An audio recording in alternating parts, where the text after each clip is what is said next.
Beberapa waktu lalu saya pernah menuliskan artikel yang berjudul Machiavelli, Sang Pewarta Kenyataan Politik.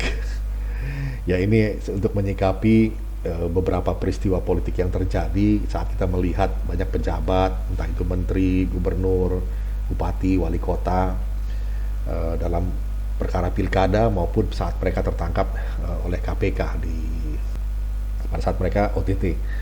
Nah, bagaimana kita membaca fenomena ini dari kacamata Machiavelli lewat karya besarnya yang pernah dituliskan, The Prince atau Sang Pangeran. Nah, ini hanya tinjauan populer saja, sederhana. Begini ceritanya. Machiavelli, Sang Pewarta Kenyataan Politik.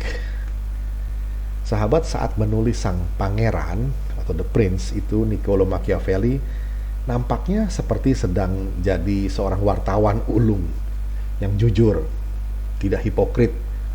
Ia bukan sedang jadi rohaniwan yang sedang mengajarkan moral politik. Maka Niccolo Machiavelli begitu saja melaporkan apa yang diperbuat para penguasa dan politisi di zamannya untuk merebut dan mempertahankan kekuasaan politiknya. Apa adanya, real politik dengan segala intrik dan siasatnya.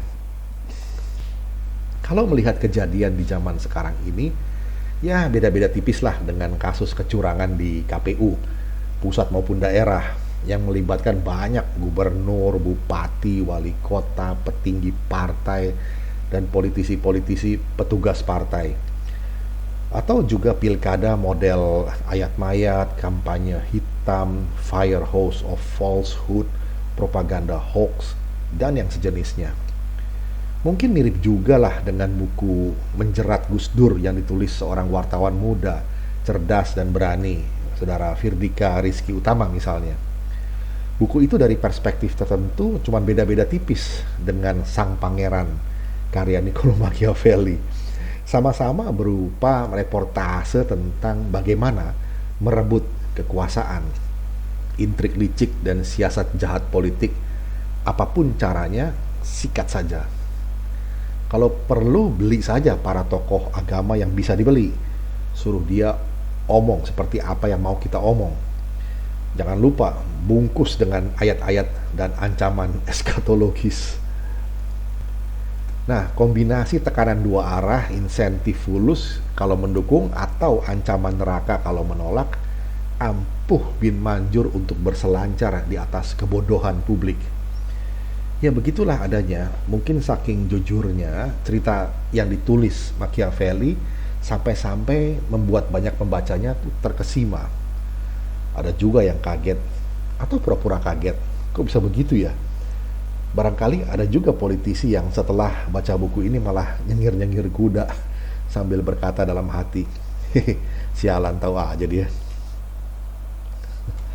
Lantaran populernya laporan Machiavelli, maka kelakuan seram, licik, lihai, dan jahatnya para pejabat politisi seperti itulah disebut Machiavellisme. Konotasinya tentu jelek, kelakuan tanpa batas moral, licik, dan menghalalkan segala cara. Sampai-sampai para pelaku Machiavellisme ini dicap juga tidak bertuhan.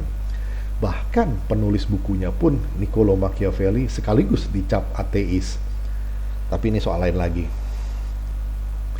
Anehnya, sahabat, para pelaku Machiavellisme inilah yang seringkali malah menghalalkan cara untuk jualan tentang Tuhan, jualan surga dan neraka dengan dandanan mode pakaian yang seolah religius plus dibumbui hafalan ayat-ayat sekadarnya demi impresi.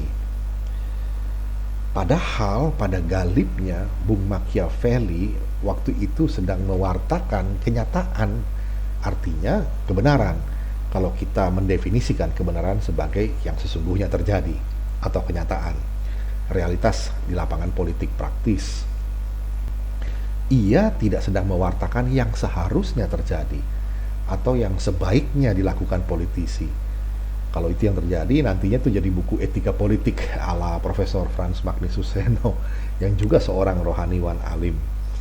Itu buku tentang kebaikan, tentang kompas yang seharusnya diikuti oleh mereka yang mau jadi politisi yang baik budi pekertinya.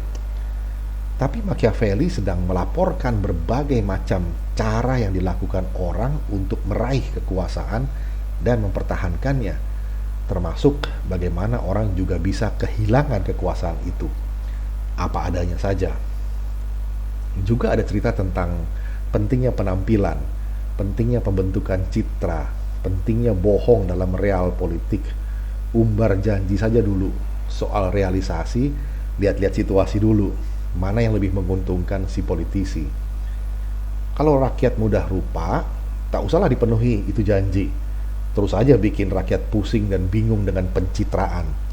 Tebar pesona ke sana kemari, gunting pita di sana sini, umbar penghargaan sampai hilang maknanya. Plus bagi-bagi sembako sambil menyunat dana bansosnya.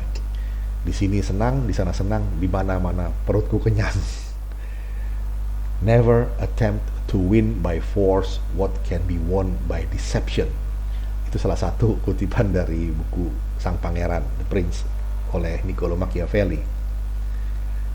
Kata Brian McGee tentang Sang Pangerannya Machiavelli, ia sekedar memaparkan hasil pengamatan yang akurat dengan gaya penulisan yang sangat cemerlang tentang apa yang benar-benar terjadi secara nyata. Itu dalam bukunya Brian McGee, The Story of Philosophy, tahun 1998. Jadi sahabat, kita boleh saja benci dengan apa yang dilaporkan oleh Machiavelli dalam bukunya itu, tentang licik dan hipokritnya politisi pengusaha penguasa. Memang begitulah seyogianya, sudah semestinya benci dengan kelakuan bejat seperti yang dilaporkan Machiavelli. So, jadi bagaimana dong? Paling tidak, kan reportase dari Niccolo di Bernardo dei Machiavelli ini bisa dijadikan cermin refleksi diri sebagai pengingat, sahabat, dan sekaligus tolok perbandingan terhadap kelakuan kita sendiri dan para politisi pejabat kita di zaman ini. Apakah masih sama atau sudah ada kemajuan, walau sedikit? Demikian sahabat Indonesia, semoga bisa menjadi bahan perenungan dan refleksi terhadap realitas politik yang terjadi saat ini dengan para politisi dan pejabat-pejabat kita. Kita jumpa lagi di session berikutnya.